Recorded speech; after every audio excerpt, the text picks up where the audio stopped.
உலகத்தின் தலை சிறந்த நாடாக இந்த நாட்டை மாற்றி படைக்கிறேன். அந்த கனவை உங்கள் கண்முன்னே விரிக்கிறேன். எந்தெந்த நாடும் உலகில் பல்வேறு நாடுகள் ஒவ்வொரு வளத்தை வச்சு ஆகச் சிறப்பாக வாழும் போது எல்லா வளமும் இருக்கிறது. மலை வளம், கடல் வளம், காட்டு வளம், மண் வளம், நிலவளம், நீர்வளம், மனித வளம், எல்லா வளமும் இருந்து என் நாடு வறுமையில் இருக்கிறது, இலவசத்துக்கு ஏந்துகிறது கையை என்றால் எவ்வளவு கொடுமையான நிலை. இதை மாற்றுவோம். ஆடு மாடு வளர்த்தல், பட்டுப்பூச்சி வளர்த்தல், நெசவு செய்தல், பானை செய்தல், மண்பாண்டங்கள் செய்தல், தேனீக்கள் வளர்த்தல், வாத்து வளர்த்தல், பன்னி வளர்த்தல், கழுதை வளர்த்தல், எல்லாம் அரசு பணி. நீ என்ன கழுதை மேய்க்க சொல்ல நினைக்கிற? ஒரு லிட்டர் கழுதை பால் 5000 ரூபாய். உலகத்திலே ஆகச் சிறந்த பாலாடை கட்டி, கழுதை பாலிலே விலை உயர்ந்த பாலாடை கட்டி நேற்று போட்டு காட்டினேன். பாபிரெட்டி பெட்டியில வலையொலியில் இருக்கு, தட்டி வேணாப்பார். ஏன்னா 35 கூட்டம் தான் இருக்கு. என் கனவு ரொம்ப பெருசு. ஒவ்வொரு கூட்டத்திலையும் ஒன்னு ஒன்னா சொல்லிட்டு போறேன். உனக்கு தான் கையில வச்சிருக்கிய ஒரு டிவி வச்சிருக்க, கையில உள்ளங்கையில ஊடகம் வச்சிருக்க, தட்டி பார். சீமான் ஸ்பீச் லேட்டஸ்ட் போடுறா, வரும்டா, பாருடா பாருடா. இந்த மாதிரி உனக்கு ஒரு அண்ணன், உனக்கு ஒரு தம்பி, உனக்கு ஒரு மாமா, உனக்கு ஒரு மச்சான், உனக்கு ஒரு மகன் இனி எந்த காலத்திலையும் பிறக்க மாட்டான். ஏன்? என்னை இந்த நிலத்தில் பிரசவித்தவன். நான் வீழ்ந்தாலும் சரி, என் இனம் எழுந்தால் போதும். நான் செத்தாலும் சரி, என் இனம் வாழ்ந்தால் போதும் என்று நின்ற உலகத்தின் ஆகப்பெரிய புரட்சியாளன் பிரபாகரன் என்ற மாவீரன் என்னை பிரசவித்தவன். சமரசம் இல்லாமல் சண்டை செய்வேன் உங்கள் மகன். எத்தனை ஆயிரம் கோடி தருவேன் சொன்னாலும், எவ்வளவு பதவி தருவேன் சொன்னாலும் சரணடையாமல் என் மக்களுக்காக, என் மண்ணுக்காக, என் மண்ணின் வளத்தையும் மக்களின் நலத்தையும் யாரு கெடுத்தாலும் நாங்கள் தடுப்போம், போராடுவோம். அந்த உயர்ந்த கனவோடு களத்தில் நிற்கிற பிள்ளைகள், எங்களை கவனியுங்கள். எல்லாரும் பேசுகிறதையும் கவனியுங்கள், நாங்கள் பேசுகிறதையும் கவனியுங்கள். தாளில் எழுதி வைத்து 10,000 குடும்ப தலைவிக்கு 5,000 போட்டோம், 2,000 தந்தோம், மறுபடி தருவோம், அப்புறம் மிக்சி தருவோம், கிரைண்டர் தருவோம், அப்புறம் ஃப்ரிட்ஜ் தருவோம். கிரைண்டர் மிக்சியில் எதை போட்டாரப்ப? அரிசி பருப்பை போட்டாரப்ப. அது யார் தருவா? அது என் விவசாயி தான் தருவான். அப்புறம் யாரு ஃப்ரிட்ஜில் எதை வைப்ப? காய்கறி வைப்ப, கீரை வைப்ப. அது யார் தருவா? அது எங்க அப்பா விவசாயி தான் தருவான். அப்புறம் என்ன பண்ணுவா? மிக்சியில் அரைப்ப. எதை அரைப்ப? மசாலா, மல்லி, சீரகம், சோம்பு. அது யார் தருவா? அது எங்க ஆத்தா விவசாயி தான் தருவான். இதை நல்லா புரிஞ்சுக்கணும், நல்லா புரிஞ்சுக்கணும். உன்னால உன் வீட்டுக்கு ஒரு மிக்சி, கிரைண்டர், ஃப்ரிட்ஜ் கூட வாங்க முடியாத, அடிப்படை வசதியை கூட நிறைவேற்றிக் கொள்ள முடியாத ஏழ்மை வறுமை நிலையில் இருக்கிறாய். நான் என்ன செய்யறேன்? தகர்க்கிறேன் இந்த நிலைமையை. ஒரு தன்மானத்தோடு தலைமைந்து தற்சார்பு வாழ்க்கை உனக்கு தந்துடுறேன். எப்படி? உனக்கு வேலை கொடுக்கிறேன், வருமானம் கொடுக்கிறேன், நீயே உனக்கு வேண்டியதை வாங்கிக்க, எவனையும் சார்ந்து நிக்காத. இங்க இலவசம்ங்கிறது என்ன செய்யுதுன்னா, இங்க பாரு, வேலை, உழைப்பு, வருமானம், வாழ்க்கை, இது 3 ஒன்னோட ஒண்ணு பிரிந்தது. வேலை இல்ல, வருமானம் இல்ல, உழைப்பு இல்ல, வருவாய் இல்ல, வாழ்க்கை எப்படி இருக்கும்? எப்படி இருக்கும்? இது 3ஐயும் துண்டிச்சுட்டான். எதுல? இலவசத்துல. இலவசத்துல இத அறிவிச்ச முகம் எப்படியா இருக்குது? எப்படியா இருக்குது? 10 லட்சம் கோடி கடனை வச்சுக்கிட்டு மறுபடியும் நீ ஃப்ரீ ஸ்கீம்னு அறிவிச்சுக்கிட்டு தர்றாங்க. எங்களை ஏமாளி பையில நினைச்சுக்கிட்டு இருக்காண்டா நீ. எங்களை கடங்கார பைய மக்களை நீ பாட்டு கையெழுத்து போட்டு கடன் வாங்கி செத்துவிட்டு கடற்கரையில் போய் கல்லறை கட்டி படுத்துக்கிடுவேன். உனக்கு ஏன்னா உனக்கு அதுக்கு நான் கடப்பாறை மண் வெட்டி கொண்டு வந்து இடிக்கணும். ஒரு தண்ட செலவு, தண்ட செலவு. என் அன்பு சொந்தங்கள், நீ மற்ற ஊரில் போய் கொஞ்சம் போட்டு காட்டணும். இப்போ கொஞ்சம் கொஞ்சமாக காட்டுறேன். பாருங்க பாருங்க. இப்போ பாருங்க, உங்கள் பிள்ளைகளுடைய ஆட்சி முறையில் இருக்கிற திட்டம் பாருங்க. முதல்ல நீரை பெருக்கணும், வயிறு, உயிர், அறிவு, பயன், வளர்ச்சி. அது எப்படின்னு விளக்கிறேன் பாருங்க. நீரை சேர்த்துக்கிறோம், வயிறு பசி இல்லாமல் ஒழிச்சிடணும். பசி இருந்தால் 10 பறந்துடும். வேளாண்மை நம்மளே செய்கிறோம். யாவனுக்கு அரிசி இல்லை, பருப்பு இல்லை கிடையாது, நாம செய்கிறோம். எல்லாருக்கும் எல்லாம் கிடைக்குது. அங்க உயிர், மருத்துவம், ஆகச்சிறந்த மருத்துவத்தை கொடுத்துறோம். இந்த நாட்டின் பிரதம அமைச்சர், முதலமைச்சர், குடியரசுத் தலைவர், முதல் குடிமகனுக்கு என்ன கிடைக்குமோ அது ஆத்தூர்ல இருக்கிற கடைகோடி மகனுக்கும் கிடைக்கும். அது ஓமலூர்ல இருக்கிற கடைசி எங்க அப்பத்தாவுக்கும் கிடைக்கும். புரியுதா? அது மேட்டூர்ல இருக்கிற கடைசி என் பாட்டி பாட்டன், என் தாத்தன், என் சித்தப்பன், பெரியப்பன், யாருக்கு ஏழை பணக்காரன், உயர்ந்தவன் தாழ்ந்தவன் தமிழ் தேசிய அரசில் இல்ல. எல்லாரும் ஒண்ணு, எல்லாருக்கும் இந்த மருத்துவம், சரியான மருத்துவம். ஏன் முதலமைச்சருக்கு முடியலனால அரசு மருத்துவமனையில் தான் படுப்பாப்ல. சட்டம் போட்டுருவேன். மருத்துவம் ஆகச் சிறந்த மருத்துவம், கட்டணம் இல்லாத மருத்துவம், காசு கிடையாது. நீர், குடிநீர் ₹1 இல்லாம சிறந்த குடிநீரை, தூய குடிநீரை கொண்டு அந்த வாசல்ல ஊத்திடுவேன். அடுத்து வேளாண்மை நானே செஞ்சிடறேன், பசி கிடையாது. அப்புறம் சொல்லு அறிவு, கல்வி. கல்வி மானுட உரிமை, கொடுக்க வேண்டியது அரசின் கடமை, கொடுத்துறேன். ஆரம்ப கல்வியிலிருந்து ஆராய்ச்சி கல்வி வரை 5 பைசா கட்டணம் இல்லாம ஆகச் சிறந்த கல்வியை கொடுத்த உலகத்தரத்துக்கு. உலகத்தரம் இது பின்லாந்துல ஒன்னா இருக்கான், 2வது தென்கொரியா இருக்கான், 3வது சிங்கப்பூர் இருக்கான், 4வது ஜப்பான், கனடா, ஜெர்மன், இவங்க எல்லாம் இருக்காங்க. எல்லாரையும் தாண்டி பிரபாகரன் மகன் முதல் தரத்து கல்வியை தூக்குறேன். கற்பித்தல் முறை, கட்டட அமைப்பு, கல்வி முறை எல்லாத்தையும் மாத்துறேன். எப்படி மாத்துறேன்னு போட்டு காட்டுவேன், கவலைப்படாத. அடுத்து பயன், அறிவு கொடுத்தாச்சு. பயன் எப்படி? நிலமும் வளமும் சார்ந்த தொழிற்சாலைகள், வேலை வாய்ப்பு, வளர்ச்சி. என்ன தொழிற்சாலை போடுவ நீ? எருக்களஞ்செடி பார்த்திருக்கியா? எருக்களஞ்செடி சுடுகாட்டில் முளைச்சு வச்சிருப்ப. எருக்களஞ்செடியிலிருந்து எடுக்கிற நூல் உலகத்தில் அதிக விலை. அதுல செய்யற பட்டு அவ்வளவு விலை உயர்ந்த பட்டு. உனக்கு ஒன்னும் புரியல. மூங்கிலில் ஒன்னொன்னே போட்டு காட்டுவேன் பாரு, திணறிவாணி.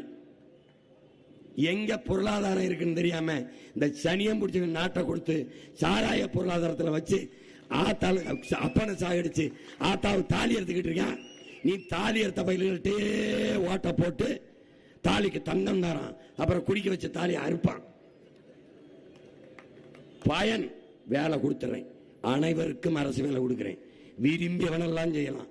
ஆட்டு பண்ணை, மாட்டு பண்ணை, கோழி பண்ணை, வாத்து பண்ணை, தேன் பெட்டி பண்ணை, பட்டுப்பூச்சி வளர்க்கல், நெசவு செய்தல், எல்லா தொழிற்சாலையிலும் வேலை. நீ தப்பிக்க முடியாது. நீ என்ன வீட்டு வாசல் அரசாங்க வேலை வச்சிருக்க, உனக்கு என்ன பிரச்சனை?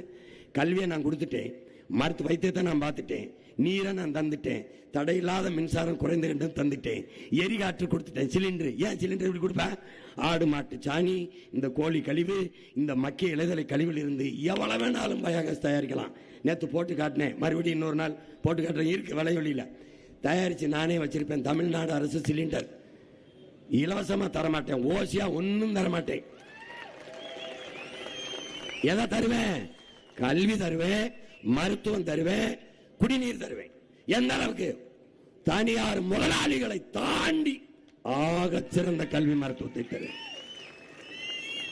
தனியார் பள்ளிக்கூடத்திற்கு கல்லூரிக்கு போக வேண்டும் என்ற அவசியம் இல்லாது உலகத்தரத்திற்கு அரசு பள்ளி. கவர்மெண்டா? யார் கவர்மெண்ட்? பிரபாகரன் மகன் கவர்மெண்டா? நேர்மையின் நேர் வடிவம்டா. வார்த்தையில் உண்மை, வாழ்க்கையில் நேர்மை என்று வாழ்ந்த மகனினுடைய பிள்ளைகள் நாங்க. ஒண்ணு பிசகாது. இந்த ஊழல் செஞ்சான், லஞ்சம் வாங்கினான், கொலை பண்ணான், கற்பழிச்சான், எத்தனை தொற்ற சொல்ல பொண்ணை பாப்போம். நான் வந்து உட்கார்ந்துடுறேன், தொற்ற சொல்ல பார்ப்போம். வந்தவன சாராய கடையை மூடுறேன். டாஸ்மார்க் பொருளாதாரம் எனக்கு வேண்டாம். சாராயம் வித்து வர்ற காசு வேண்டாம். பால் 3 லட்சம் கோடி பால், 50,000 கோடி சாராயம். இது உயிரை எடுக்க, அந்த உயிரை கொடுக்கும். சாராயத்தை மூடுறேன், பால் பொருளாதாரத்துக்கு போறேன். அடுத்து பயன், கல்வி கொடுத்துட்டேன், அப்புறம் வேலை வாய்ப்பு கொடுத்துட்டேன். வளர்ச்சி எப்படி வளர்ச்சி? உலகத்தில் தலை சிறந்த நாடாக வளர்ச்சி. இப்ப ஒன்னா பார்ப்போம். நீர் வளத்தை பார்ப்போம். நீர் அதை சொல்றாரு, நீர் இன்றி அமையாத உலகு யார் யாருக்கும் அனின்றி அமையாத உலகு. நமது மூதாதை வள்ளுவ பெருமகனார்.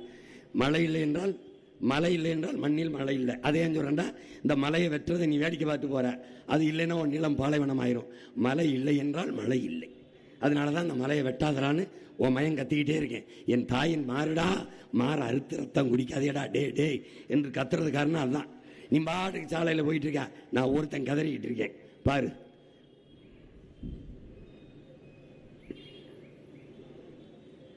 நிலம் இல்லை என்றால் நீ இல்லை, நான் இல்லை, எது இல்லை. என்ன சொல்ல வரா? மழை இல்லைன்னா மழை இல்லை, மழை இல்லைன்னா நீர் இல்லை, நீர் இல்லைன்னா நிலம் இல்லை, நிலம் இல்லைன்னா வளம் இல்லை, வளம் இல்லைன்னா ஒன்றும் இல்லை. இதான் இது நான் உங்க பிள்ளை உங்களுக்கு சொல்றேன். வரப்புயர நீர் உயரும், நீர் உயர நெல் உயரும், நெல் உயர குடி உயரும், குடி உயர கோல் உயரும், கோல் உயர கோன் உயர்வான்ங்கிறான். நம்ம அறிவு முதாட்டி அவை. இங்க வரப்பு உயருது, நீரும் உயரல, நெல்லும் உயரல, குடியும் உயரல, கோணும் உயரல. கோணும் உயர்றான், இப்ப ஆள்ற கோணு உயர்றான், நல்லா உயர்றான். நம்ம ஒண்ணும் இல்லை, ஒண்ணும் இல்லை. பாரு,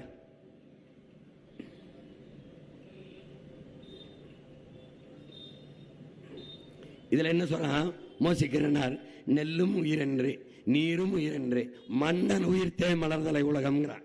என்ன சொல்றான், நெல் உயிர் தான், நீரும் உயிர் தான். ஆனால் இதையெல்லாம் ஒரு நல்ல மன்னன் அமையவில்லை என்றால், நல்ல தலைமை அந்த நாட்டுக்கு உருவாகவில்லை என்றால் இதெல்லாம் உயிரா இருக்காது. இப்ப நெல்லு நீரும் உயிரா இருக்கா? மன்னன் உயிர்த்தே மலர்தலை உலகம்ங்கிறான். மன்னன் சரியாக இருந்தால் தாண்டா இது உயிரா இருக்கும். நெல்லும் உயிரென்றே நீரும் உயிரென்றே மன்னன் உயிர்த்தே மலர்தலை உலகம்.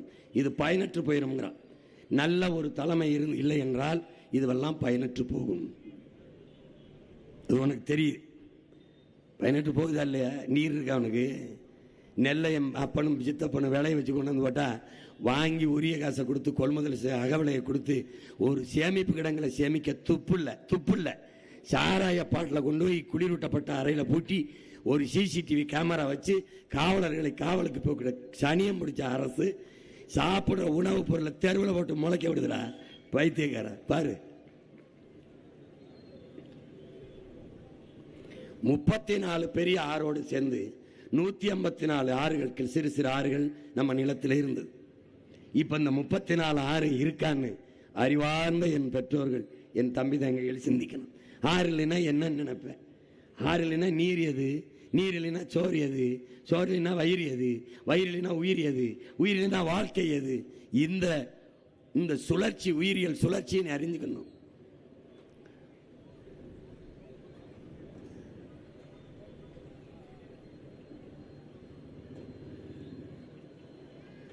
காவிரி தென்மண்ணை பாலாறு தமிழ் கண்டதோடு வைகை பொருணை நதி என மேவிய பல ஆறுவோட திருமேனி செழித்த தமிழ்நாடு நம்முடைய பெரும்பாவனன் பாட்டன் பாரதி பாடுறான். ஆறெல்லாம் இருந்தது சரிதான், இப்ப இருக்குதாங்கிறதான் கேள்வி. அவன் பாடிட்டு போயிட்டான். இதெல்லாம் இந்த நாசத்தை எல்லாம் பார்க்கறதுக்கு முன்னாடி செத்து போயிட்டான்.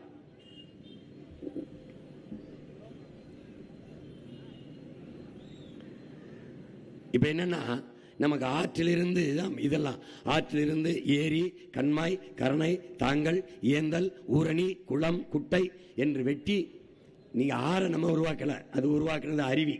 அது மலைமுகடுகள் இருந்து, மலை மார்பிலிருந்து அருவிப்பால் வந்தது, அதிலிருந்து ஆறு வந்தது, ஆறிலிருந்து தான் மற்றது. நம்ம ஏரி, குளம், குட்டை, கண்மாய், தாங்கல், ஏந்தல், கரணை இதெல்லாம் நம்ம வெட்டிக்கிட்டோம், குளம்லாம் நம்ம வெட்டிக்கிட்டோம். அப்படி வெட்டி நம்ம முன்னோர்கள் எப்படி, பண்டை தமிழர் நம்ம முன்னோர்கள் எப்படி நீர் மேலாண்மையை கையாண்டிருக்கான்னு பாருங்க.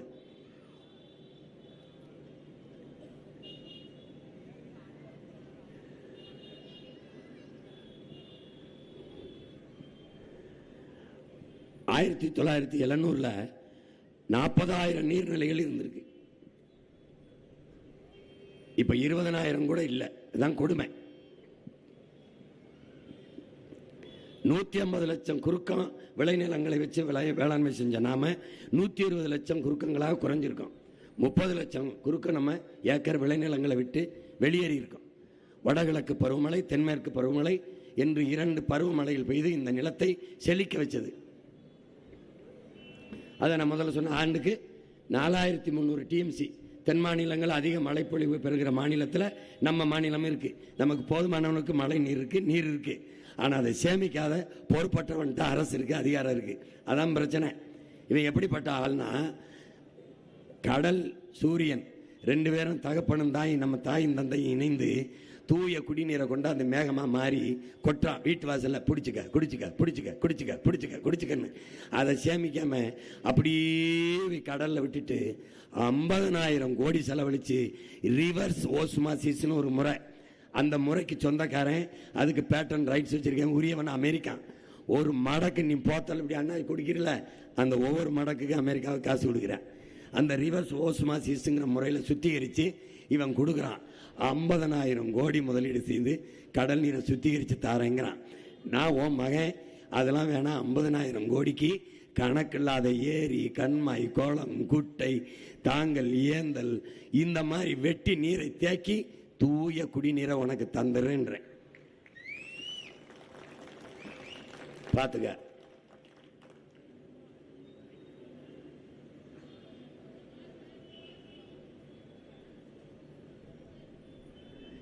இவ்வளவு மழை பொழிந்தும் கேரளாவிலையும் கர்நாடகாவிலையும் 100 டிஎம்சி 150 டிஎம்சி 90 டிஎம்சி ஒவ்வொரு ஆண்டும் நம்ம போராடி போராடி கெஞ்சி பெற வேண்டியது இருக்கு. அப்ப என்ன எது காரணம்?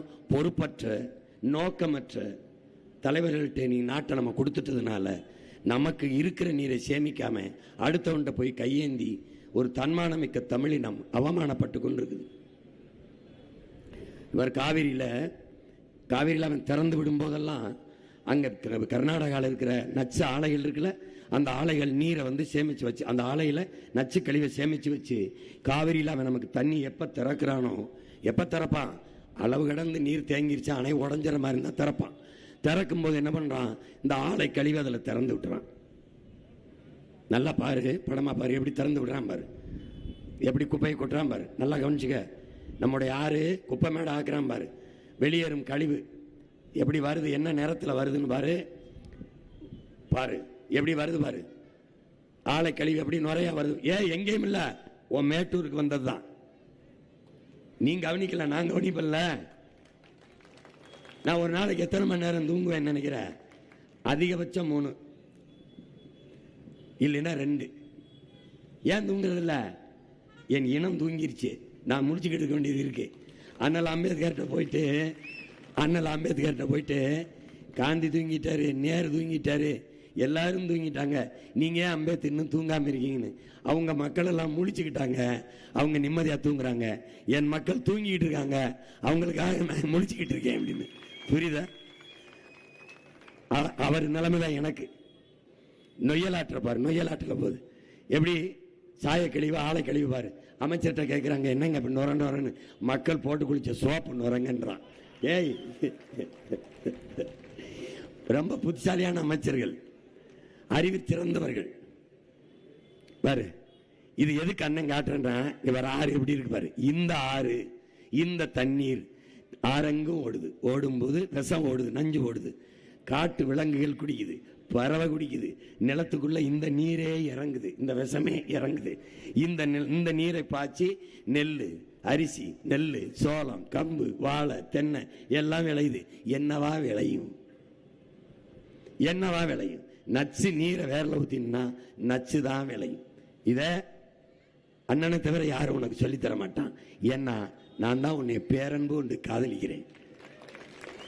மத்தவெல்லாம் இவரு, மத்தவெல்லாம் உனக்கு அதை தாரேன், கார் தாரேன், மோட்டர் பைக் தாரேன், உருண்டை சில்லி தாரேன், சிலிண்டர். நான் ஏமாத்த வரல, இந்த கேவலத்தை எல்லாம் மாத்தணும் வந்திருக்கேன். பாரு, உன் ஆற ஒரு தடவை பாரு, உன் ஆற பாரு, பாரு ஆற பாரு, பூமி தாயின் ரத்த நரம்ப பாரு எப்படி இருக்கு பாரு. இப்ப என்ன பண்றேன், இந்த ஆற பூரா உயிர்ப்பிச்சிடறேன். ஒரு சொட்டு கழிவு நீரோ சாய நீரோ உள்ள போகாது. ஏன் உட்கார்ந்துருக்க யாரு பதவியில, உனக்கு தெரியும் எப்படிப்பட்ட ஆள்னு. இப்ப இந்த கழிவு நீரெல்லாம் வெளியேற்ற 2 கரைகளையும் பெரும் குழாய்களை வச்சிடுறேன். இந்த கழிவை கொண்டு இந்த குழாயில வச்சு வெளியே எடுத்துக்கிட்டு போயிடுறேன். ஒரு சொட்டு கழிவு என் ஆறுல எப்படி சுத்தமா வச்சிருக்கேன் பாரு. ஏன்னா சொன்னா செய்வேன், நீ நம்பு பாரு. ஆறெல்லாம் புதுப்பிச்சு உயிர்ப்பிச்சுக்கிறேன். நீரை தேக்கிறதுக்கு 15 கிலோமீட்டருக்கு ஒரு தடுப்பணையை கட்டிக்கிறேன். பாலாறுல 33 கிலோமீட்டர், ஆந்திராவில் 133 கிலோமீட்டர் நமக்கு ஓடுது. ஆந்திராவில் சந்திரபாபு நாயுடு 15 கிலோமீட்டருக்கு ஒன்று கட்டினாலே போதும். ஆனால் 5 கிலோமீட்டருக்கு ஒன்று, 5 கிலோமீட்டருக்கு ஒன்றா 2 கிலோமீட்டருக்கு ஒன்று கட்டி 33 கிலோமீட்டரில் 15-20க்கு மேற்பட்ட தடுப்பணைகளை கட்டிட்டாரு. நமக்கு 133 கிலோமீட்டர் ஓடுது, ஒரு தடுப்பணையும் இல்லை. தலைவனுக்கு பல துணை இருக்கு, ஒரு அணையும் இல்லை. பார்த்துக்க, துணையை கட்டினா ஒரு அணையும் கட்டல, ஒரு துணையும் கட்டல. நம்ம தாத்தா காமராஜ் பல அணையை கட்டினா. பார்த்துக்க, இப்போ என்ன பண்ணுறேன், ராசி மணல்ங்கிற இடத்துல நம்ம ஒரு பெரிய நீர்த்தேக்கத்தை உருவாக்குறோம், அணையை கட்டுறோம். அங்கே தண்ணி வீணாக போய் கலக்குது. அதை தடுத்துக்கிட்டோம்னா நமக்கு காவிரி டெல்டா மேட்டூர் இந்த பகுதி பாசனத்துக்கு போதும். ஒன்றா பாரு, அண்ணன் என்னென்ன சொல்கிறேன்னு பாரு. ஏன்னா எதையும் கப்பல்னு சொல்லலை, இந்த ஓடுவார அந்த தண்ணியை தடுப்பேங்கிறேன். இது பாண்டியார் பொன்னம்பலா, எங்கே ஊட்டி அந்த பகுதியிலிருந்து போகுது. எங்க போகுது? கேரளாவுக்கு போகுது. 6 மாவட்டத்தை, கேரளா மாவட்டத்தை நம்ம தண்ணீர் செழிக்க வைக்குது. இங்க அணையை கட்டுவோம்னு ஆரம்பிச்ச இந்திரா காந்தி கேரளாவில் ஆளுகிற உயரத்தில் இருக்கிறாங்க, இங்க துணை சக்தியா இருக்கிறாங்க, ஒட்டுக்கட்சியா இருக்காங்க. அந்த இடத்தை தக்க விட்டுறக்கூடாதுன்ட்டு அந்த அணையை கேரள மக்கள் போடான்னு நிறுத்திட்டாங்க. இப்ப உங்க மகன் என்ன பண்றேன், எவன் போறனாலும் அங்க அவளை இல்லை, நான் கட்டான அணையை கட்டிடுறேன். கட்டி என்ன பண்றேன் பாரு, இங்க போடுறேன். பாண்டியாறு பொன்னம்பலால எனக்கு தேவையான நீர் இருக்கு, இங்க பாரு தடுத்து நிறுத்தி என்ன பண்றேன், பெரிய குழாய்ங்கிறோம்ல, பெருங்குழாய், ராட்சச குழாய் மூலமா கொண்டு வந்து மேட்டூர்ல ஊத்திடுறேன். ஏன் நான் சொன்னா செய்வேன். நீ இந்த பாரு தூய குடிநீரை நானே உனக்கு கொடுத்துருவேன், நானே கொடுத்துருவேன். கல்வி, மருத்துவம், குடிநீர் சந்தை பொருள் இல்லை. இது 3 விற்பனை பண்டமா மாறிவிட்ட நாடு நாடு இல்லை, சுடுகாடு. என அறிவை வளர்க்கும் கல்வி, உயிரை காக்கும் மருத்துவம், ஊடக உயிர்களின் உயிர்ப்பாளாக இருக்கிற நீர் சந்தையாகி விற்பனைக்கு வந்துருச்சு என்றால் அது நாடு இல்லை, சுடுகாடு.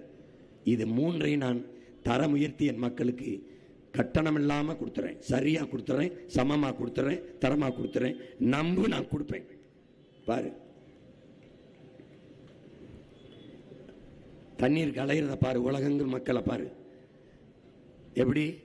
இப்ப தூய குடிநீருக்கு தண்ணீர் நிலையம் வச்சிடறேன், வீட்டு வாசல்ல குழாயை கொண்டு வந்து ஊத்திடுவேன். நீ எந்த பிரச்சனையும் இல்லாம எடுத்துக்கிற வேண்டிதான். இது எங்க அப்பா என்ன சொல்றாரு, நம்மாழ்வார், நீ தண்ணியை பூமிக்குள்ள தேடாதரா, வானத்துல தேடுன்னு. வானத்திலிருந்து உனக்கு யார் கொண்டு வருவா? மரம் தான் கொண்டு வரும். மேகம் அப்படி மிதந்துகிட்டு இருக்குல்ல, அதை அறுவடை செஞ்சு மழையா பூமிக்கு கொண்டு வர்ற ஆளு நம்மால் தான், மரம் தான். அப்ப என்ன பண்ணுவேன், மரம் வளர்ப்பேன். எப்படி வளர்ப்பேன்? 10 ஆண்டு பசுமை திட்டம், பல கோடி பனை திட்டம் போட்டு. இது 2 இருந்துச்சுன்னு வச்சுக்க, நிலத்தின் வளத்தை எந்த கொம்பனாலும் சிதைக்க முடியாது. அதான் எங்க அப்பா சொல்றாரு, குடிநீரை பூமிக்குள்ள தேடாதரா, ஆகாயத்தில் தேடுறான்.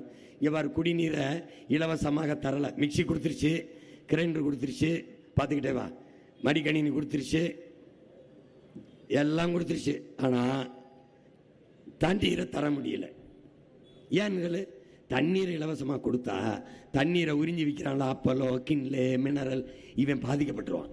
அவன் பாதிக்கப்பட்ட இவனுக்கு என்ன, அவன்கிட்ட இருந்து வர்ற 300-400 கோடி கமிஷன் இருக்குல்ல, அது போயிடும். அதனாலதான் இவங்களை தலைவர்கள் இல்லை, தரகர்கள், புரோக்கர்கள், கமிஷன் பாய்ஸ் என்று சொல்றது காரணம் தான். இந்த பாரு, இங்க என்ன நீ கவனிக்கணும்னா, உலகில் நம்ம 800 கோடி மக்கள் இருக்கோம். 100 கோடி மக்களுக்கு தான் குடிநீர் இருக்கு. இந்த 2.5 விழுக்காடு தான் இருக்கு.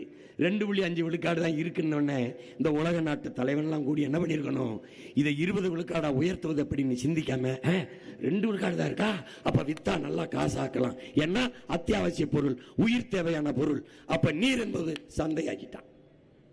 இதனால என்ன பிரச்சனை, நீ வாங்கி குடிச்சிருவ. உனக்கு அழைச்சி பேசினா கொடுவையில கொண்டாடுவான், போத்தல கொண்டாடுவான். தாகம்னா அண்ணாச்சி ஒரு அக்குவப்பனா கொடுங்க, ஒரு கிண்ணிலே கொடுங்கன்னு. மான் என்ன செய்யும், மயில் என்ன செய்யும், காக்கை என்ன செய்யும், கொக்கு என்ன செய்யும், பூனை என்ன செய்யும், நரி என்ன செய்யும், புலி என்ன செய்யும், சிங்கம் என்ன செய்யும், சிட்டி என்ன செய்யும், என்ன செய்ய, அதெல்லாம் செத்தா நீ எப்படி வாழ்வ? நீ இல்லாமல் அவை எல்லாம் வாழும், அவை இல்லாமல் நீ வாழ முடியாது. இந்த உயிரியல் உண்மையை நீ உணராத வரை உனக்கு வாழ்வில்லை. நல்லா கவனிச்சுக்க. இந்த பாரு, 97.5 விழுக்காடு கடல் நீர் இருக்கு, ஆனா 2.5 விழுக்காடு தான் நம்ம குடிநீர் இருக்கு. உலகில் 100 கோடி மக்களுக்கு தான் குடிநீர் இருக்கு. அப்ப 800 கோடி மக்கள்ல 700 கோடி மக்களுக்கு தண்ணி இல்லை. இப்ப என்ன சொல்றான் ஐநா, என்ன சொல்லுது, இந்த பூமி நீரற்ற நிலமா மாறிடுச்சுன்னு ஒரு அறிக்கை விட்டு போயிட்டான். உன் தமிழ்நாடு என்ன சொல்லுது, 10 மாவட்டங்கள்ல நிலத்துக்குள்ள நீர் இல்லைன்னு சொல்லிட்டு போயிருது. அவ்வளவுதான் சமூக பொறுப்பு, அரசின் கடமை, அவ்வளவுதான். அவன் என்ன செஞ்சிருக்கணும், அந்த இடத்துல நிலத்தடி நீரை உயர்த்துறதுக்கு என்னடா வழின்னு திட்டம் சிந்திச்சிருக்கணுமா இல்லையா? இல்ல, அவன் தான் 1,35,31 லட்சத்துக்கு 5,000 ரூபாய் பேங்க்ல போட்டான். வாக்கா வந்துடும், ஜெயிச்சிருவோம், மறுபடியும் வந்துருவோம், அந்த மப்பிள தர்றானே. நீ சிந்திக்க மாட்டேன், ஏன்னா உன் கையில வீரன் இருக்கான். உடச்சு ஓத்தி ஊத்தின்னு வச்சுக்கா, அப்படியே வீரன் வீரன் அதான் வீரன். ஏன்னா குவாட்டர் போத்தலுக்கு சாராயத்துக்கு அவனாது வீரன் பேர் வைப்பானா? ஏய், அப்ப பகத்சிங், சுபாஷ் சந்திர போஸ், நம்ம பாட்டன் தீரன், சின்ன மலை, புலித்தே, மருது வண்டிக்கெல்லாம் என்னடா பேர் வைக்கிறது? ஆஃப் குவார்டர்னு வைக்கிறதாடா? கால கொடுமைய. சாராய போத்தலுக்கு வீரன் பேர் வச்ச ஒரு சமூகத்தில் வாழ்ந்துகிட்டு இருக்க நீ. இங்க பாரு, பாத்துக்க. ஐநா அறிக்கை சொல்லுது, திவாலாகி போயிடுச்சு, பூமிக்குள்ள தண்ணி இருக்காதுன்ட்டு. எப்படி உன் பிள்ளை வந்து கணக்கில்லாத நீர்த்தேக்கங்கள், நீ விண்வெளியில பறந்து போகும்போது குனிஞ்சு பார்த்தீங்கன்னு வச்சுக்க, உன் தேகத்தில் எப்படி தேமல் திட்டு இருக்குமோ அப்படி என் தேசத்தில் நீர்த்தேமல் திட்டு எங்க பார்த்தாலும் கண்மா, ஏரி, குளம், குட்டை, தாங்கல், ஏந்தல், ஏன்னப்பட்ட ஊரணி, ஏகப்பட்ட நீர்த்தேக்கங்களை வெட்டி உருவாக்கிடுவேன். எந்த உயிரையும் தண்ணீர் இல்லாம தவிக்க விட மாட்டேன். பாரு, பாம்பு என்ன பாடுபடுது, கொத்த வர்ற விஷப்பாம்பு தாகத்துக்கு நிக்குது, தண்ணியை குடிக்கிறான், குடிக்குது. பாரு, அடுத்து பாரு, பாரு, இங்க பாரு, இங்க பாரு, அணில் கையெடுத்து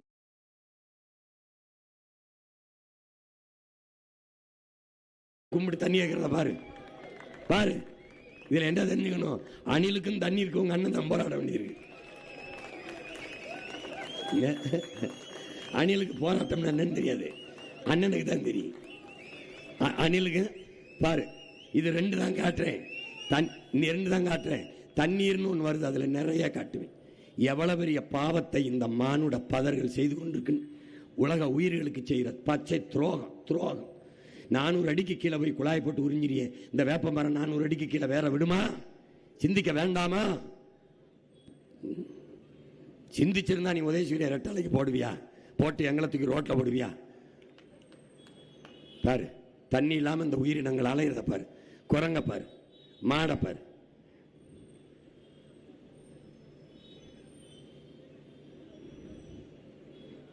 பாரு, இதெல்லாம் அழிஞ்சிருச்சுன்னா உலகம்னு ஒன்று எப்படி இருக்கும், பூமின்னு ஒன்று எப்படி இருக்கும்? அப்ப என்ன பண்றேன், தண்ணீரின் தேவையில் உன் மகன் தன்னிறைவில் அடைகிறேன். நானே எனக்கு வேண்டிய நீரை தேக்கி நீர் பற்றாக்குறை என்கிற சொல் இல்லாது ஒழிக்கிறேன். எவனுக்கிட்டே நான் வந்து உட்கார்ந்தவன கன்னடர்களுக்கு, கேரளாவில் இருக்கிற தலைவர்களுக்கு சொல்லுவேன், நீங்க எனக்கு தண்ணி தர வேண்டாம். அது மாதிரி என்கிட்ட இருந்து எதுவும் உங்களுக்கு வர வேண்டாம். எது வர வேண்டாம்? நரிமணம் பெட்ரோல், நெய்வேலி பழுப்பு நிலக்கரி மின்சாரம். நீ என்ன இங்குவிரு, நீ இவங்களை பார்த்து அரசியல் செய்ய வந்தவன்ல. ஐயா கருணாநிதி, ஐயா எம்ஜிஆர், அம்மா ஜெயலலிதா எப்படிப்பட்ட வீரன் தெரியுமில்ல? 22 நாடுகள் எதிர்த்து போர் புரிந்த போதும் எந்த நாட்டு படையும் துணைக்கலையாமல் தன் நாட்டு வீரர்களை 27,000 பேரை வைத்து போர் செய்த மாபெரும் வீர மரவனின் மக்கள் நாங்க. நீ இந்த ஆட்டம்லாம் வேற, நான் கூண்டுக்குள்ள இருந்து கூறேன், அதனால கேட்கல. கூரையில ஏறி குவிட்டான்னு வச்சுக்க, என்னை நீ திரும்பி பார்க்காம போக முடியாதப்பா, திரும்பி பார்க்காம போக முடியாது. அடுத்து என்ன பண்றேன், சுழன்றும் ஏற்பினது உலகம், அதனால் உழந்தும் உழவே தலைங்கிறான். இப்ப என்ன பண்றேன், நீர் வந்துட்டேன், இப்ப நீரை கொடுத்துட்டேன், இப்ப வயிறுக்கு வாரேன். வயிறுக்கு என்ன செய்யணும், வேளாண்மை நான் செய்யணும். அதனால உழவே தலைன்னு வேளாண்மையை அரசு பணியா மாத்திரேன். சுழந்து மேற்பின்னது உலகம், அதனால் உழந்தும் உழவே தலை. உழுதுண்டு வாழ்வாரை வாழ்வார், மற்றெல்லாம் தொழுதுண்டு பின் செல்பவர். விருந்தோம்பி இல்வாழ்வதெல்லாம் இருந்தோம்பி இல்வாழ்வதெல்லாம் விருந்தோம்பி வேளாண்மை செய்தல் பொருட்டு. வேளாண்மை என்பது என் அன்பு மக்களே தொழில் அல்ல. வேளாண்மை என்பது தொழில் அல்ல. ஆடு மாடு வளர்த்தல் தொழில் அல்ல. நெசவு தொழில் அல்ல. பனை மரத்திலிருந்து தென்னை மரத்திலிருந்து பால் எடுப்பது தொழில் அல்ல. என்னது? பண்பாடு, நம்முடைய வாழ்க்கை முறை, நம்முடைய மரபு. ஆதியில் நாம் செய்தது ஆடு மாடு வளர்த்தலும் வேளாண்மையும் தான். அதனால் அது தொழில் அல்ல. ஏன் தொழில் அல்ல? நம்ம அப்பா என்ன சொல்றாங்க, நம்மாழ்வார், தாய் தன் பிள்ளைக்கு பால் ஊட்டுவது போல பூமி தாய் சோறு ஊட்டுவது தொழில் அல்ல. தாய் பால் பிள்ளைக்கு பால் ஊட்டுவது தொழிலா? இல்லை, இல்லை. அது வாழ்க்கை முறை, அது உயிரியல் உறவு. அது மாதிரி பூமி தாய் தன் பிள்ளைகளுக்கு சோறு ஊட்டுவது தொழில் அல்ல, பண்பாடு, கலாச்சாரம், வாழ்க்கை முறை. கலாச்சாரம், அதனால்தான் அக்ரிகல்ச்சர்னு வச்சான். நம்ம கலாச்சாரத்தை அவன் எடுத்துட்டு போய் வெள்ளக்கார விவசாயம் வேளாண்மை ஒரு கலாச்சாரம்னு அக்ரிகல்ச்சர், அதான் அதுக்கு பேர். இதுக்கு மேல இந்த பாடத்தை நான் கல்லூரியில் நடத்தினா மாசம் 5 லட்சம் சம்பளம் கொடுத்துருப்பான். நல்லா கவனிச்சுக்கணும், புரியுதா? ஏன்னா படிக்கும்போது ஒழுங்கா படிக்காம உங்களுக்காக படிச்சு படிச்சு ராப்பகலாம் வந்து சொல்லிக்கிட்டு இருக்கேன், கத்திக்கிட்டு இருக்கேன். பாரு, இங்க பாரு, அது ஒரு வாழ்க்கை முறை, தொன்று தொட்ட எமது பண்பாடு.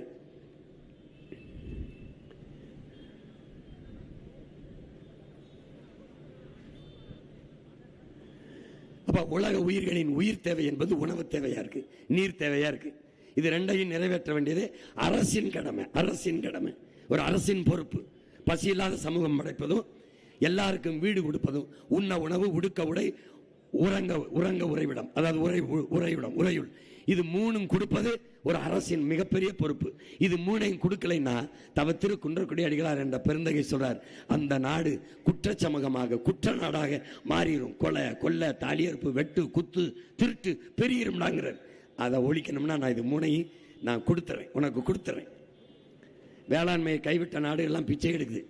அந்த நிலைமை வெனிசுலா, சோமாலியா, இந்த நிலைமை எரித்திரியா, எத்தியோப்பியா, அந்த மாதிரி என் நாட்டுக்கு வரக்கூடாதுன்னு என் கனவு என்னன்னா, நானே வேளாண்மை செஞ்சிடறேன், வேளாண்மையை அரசு பணியாக மாற்றிடுறேன்.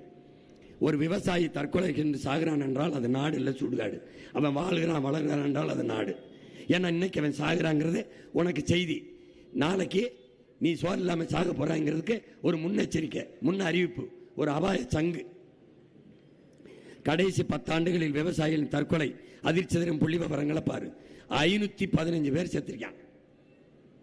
எப்படி எப்படி அப்படி பீடி வித்தவன், சுருட்டு வித்தவன், சிகரெட் வித்தவன், பான் பராக்கு வித்தவன், சாராயம் வித்தவன் செத்ததா இல்லையே? கார் வித்தவன், மோட்டர் பைக்கு, உலகத்துக்கு சோறு முறையா அத்தாலா பண்ணும். எதுக்குடா சாகணும்? எதுக்குடா சாகணும்? எதுக்கு சாகணும்? எதுக்கு சாகணும்? நீ கார் இல்லாம வாழ்வ, நீ மோட்டர் பைக் இல்லாம வாழ்வ, செல்போன் இல்லாம வாழ்வ, டிவி இல்லாம வாழ்வ, ஏசி இல்லாம வாழ்வ. ஆனால் நீரும் சோறும் இல்லாமல் நீ வாழ்வியா? கேட்டு பாத்துக்க, கேட்டு பாத்துக்க. கொரோனா வந்துச்சு, என்ன பண்ண? செல்போன் வாங்க போனியா? டிவி வாங்க போனியா? தங்கம் வாங்க போனியா? உடை வாங்க போனியா? கார் வாங்க போனியா? எங்க போன? எங்க மளிகை கடை திறந்திருக்கு, எங்க காய்கறி கடை திறந்திருக்குன்னு தேடிட்டு இருந்தா. அப்ப என்ன தெரியுது? எது இல்லாமலும் முன்னால் வாழ முடியும், நீரும் சோறும் இல்லை என்றால் வாழ முடியாது. அப்ப இதை தருவன் யார்? விவசாயி. விவசாயி. அதனால்தான் உழந்தும் உழவே தலைங்கிறான். உழவு தாண்டா உலகத்தின் தலை சிறந்தது. அன்பு சொந்தங்களே, இந்த உலகத்தில் ஒரே ஒரு சாதிதான் உயர்ந்த சாதி, ஒரே ஒரு குடி. அது உழைத்து விளைய வச்சு அறுவடை செய்து உலகத்துக்கு சோறுற்ற உழவர் குடிதான் உலகத்தின் தலை சிறந்த குடி.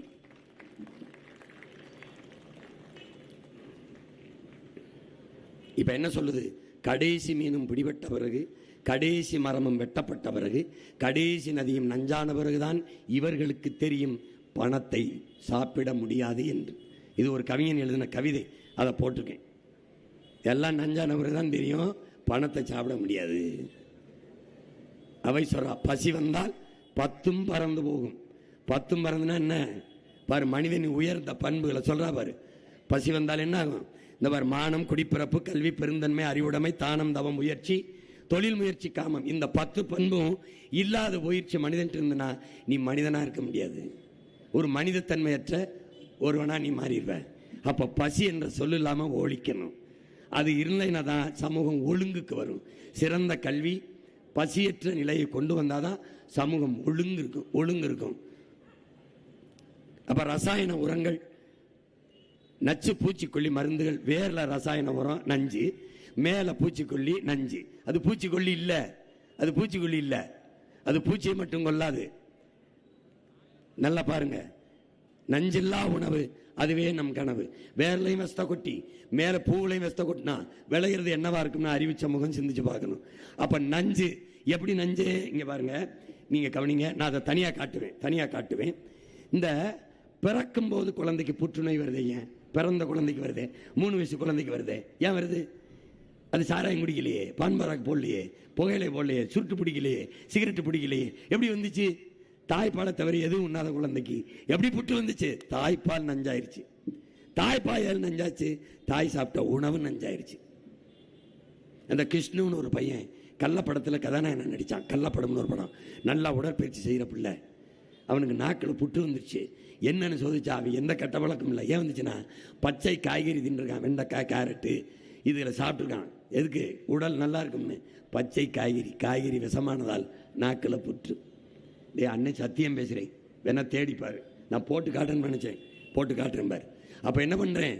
கீழையும் நஞ்சில்லை, மேலையும் நஞ்சில்லை. அது பூச்சிக்கொல்லி இல்லை. என் உடன் பிறந்தவனே, ஜெர்மன்ல இருந்து ஒரு அம்மா வருது. நம்ம அப்பா நம்மளோட பேசிக்கிட்டு இருக்கு. ஆழ்வார், இது என்னன்னு கேட்குது. இது பூச்சிக்கொல்லி. அப்படியா? எடுத்து குடிங்குது. நம்ம அப்பா சொல்றாரு, இந்த பொம்பளை நம்மளை கொல்ல விடா பார்க்குது, அதை குடிச்சா நான் செத்து போயிடுவேன்றாப்ல அப்பா. அப்போ எப்படி நம்மால் அது பூச்சிக்கொல்லின்னு சொன்னேன், அது உயிர்கொல்லி நம்மால்வார், அது பூச்சிக்கொல்லி இல்லை உயிர்கொல்லி. அதை எலி மருந்துங்கிற, எலியை மட்டும் உங்களை அதை சாப்பிட்டா நீனும் செந்துருவ. பூச்சிக்கொல்லிங்கிற, நீ சாப்பிட்டா நீ செத்துற. அப்படின்னா அது பூச்சிக்கொல்லி இல்லை, எலிக்கொல்லி இல்லை, உயிர்கொல்லி. உயிர்கொல்லி. இங்கே பாரு, அப்போ கொடிய நஞ்சை நீ என்ன செய்யற, வேரில் கொட்டுற, கொடிய நஞ்சை பூவில் கொட்டுற. இது ரெண்டையும் இல்லாமல் ஒழிச்சிடறேன். இயற்கை வேளாண் முறைக்கு வந்துடுறேன். வேளாண்மைக்கு வர என்ன பண்ணுவேன், நான் தான் ஆடு மாடு வச்சுருக்கேன், கோழி வச்சுருக்கேன், கழுத பண்ணை வச்சுருக்கேன், பன்னி வச்சுருக்கேன். இந்த எருக்கள் மக்கிய இலைதலை கழிவு, இந்த குப்பை கிடங்கு வச்சுருக்கேன். அதிலிருந்து தான் பயாக்கஸ் எடுக்கிறேன். கீழே மடிகிற அந்த மண்ணை எடுத்துகிட்டு போய் என் நிலமெல்லாம் கொட்டி ஒரு சொட்டு ரசாயன உரம் இல்லாது நஞ்சில்லாத உணவை ஆர்கானிக் ஃபுட்டுங்கிறிய, இயற்கை வேளாண்மைங்கிறிய, அதை செஞ்சிடறேன். நீ வந்தாவா வரலைன்னா போ, நான் செய்கிறேன். இந்த வேளாண்மையை முன்னிறுத்துற நிலையான பொருளாதாரம், அங்கே தான் நிலையான பொருளாதாரம். ஏன்னா எப்பவுமே உணவுப் பொருளுக்கான தேவை இருந்துக்கிட்டே இருக்கும். எப்பவுமே பசின்னு ஒன்று இருக்கிற வரை வெள்ளரிக்காய், வெண்டைக்காய், கத்தரிக்காய், சோரக்காய், பால், முட்டை, நெய், தயிர், முருங்கைக்காய், புடலங்காய், பாவக்காய், இந்த அரிசி, பருப்பு, எண்ணெய், இந்த குதிராவளி, சாமை, திணை, இதுக்கான தேவை இருந்துக்கிட்டே இருக்கு. அது என்னது, நிலையான பொருளாதாரம், ஃபிக்ஸட் எக்கனாமி. அங்கே என்ன பண்ணிடுறேன், நான் போய் நின்றுறேன். இவன் என்ன பண்றான், காரை ஏற்றுமதி செஞ்சு வெங்காயம் பருப்பு சோறை இறக்குமதி செய்யறான். நான் என்ன செய்யறேன், காரை இறக்குமதி செஞ்சுட்டு சோறை ஏற்றுமதி செஞ்சிடறேன். இங்க பாரு, பில்கேட்ஸ், இவன் யாரு, சாப்ட்வேர் இண்டஸ்ட்ரி, கணினி பொறியியல இவன் தான் பிதாமகன். சாப்ட்வேர் இண்டஸ்ட்ரியினுடைய கணினி துறையில் இவன் தான் பெருங்கோடீஸ்வரன். 2,76,000 ஏக்கர்ல அமெரிக்காவில் விவசாயம் பார்க்குறான். சிரிக்கிறியா, நீ தேடி பாரு, பார்க்குறான். இது அவன் நிலம்தான், அது 2,70,000 ஏக்கர்ல பார்க்குறான். அவன்கிட்ட கேட்குறாங்க, ஏன் பில்கேட்ஸு நீங்கள் போய் விவசாயம் பார்க்குறீங்கன்னு. அங்கே தான் நிலையான பொருளாதாரம் இருக்குது, அங்கே தான் எல்லாருக்கும் வேலை கொடுக்க முடியுங்கிறான்.